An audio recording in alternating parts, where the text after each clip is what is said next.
ভারতের পশ্চিমবঙ্গ থেকে ঝিনাইদহ ৪ আসনের এমপি আনোয়ার আজিম আনারের দেহশেষ উদ্ধার হয়েছে। একদিন পর বৃহস্পতিবার রাতে রাজ্যের দক্ষিণ ২৪ পরগনা জেলার ভাঙ্গার থানার জিরেনগাছা ব্রিজ এলাকায় দেহের বাকি অংশ উদ্ধারে তল্লাশি চালিয়েছে সিআইডি। এদিন রাতে হত্যাকাণ্ডে জড়িত সন্দেহে গ্রেফতারকৃত জিহাদকে নিয়ে কলকাতা সংলগ্ন দক্ষিণ ২৪ পরগনা জেলার ভাঙ্গর পোলেরহাট এলাকায় ব্যাপক তল্লাশি করে সিআইডি।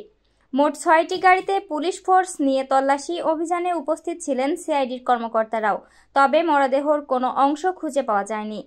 এদিকে পুলিশ বলছে সন্দেহভাজন জিহাদ হাওলাদার একজন বাংলাদেশি অনুপ্রবেশকারী।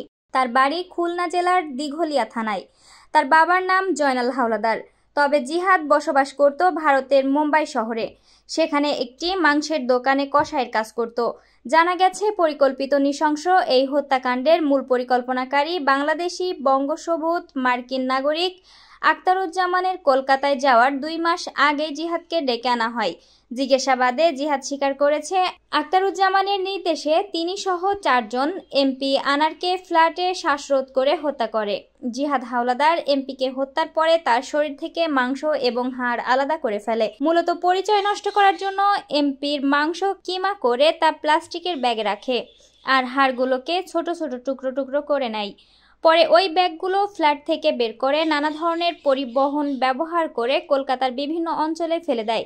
পুলিশ জানিয়েছে, অভিযুক্তের বক্তব্য যাচাই করতে এবং শরীরের বাকি অংশগুলো উদ্ধার করতে তাকে বারাসাত আদালতে তুলে রিমান্ড চাওয়া হবে।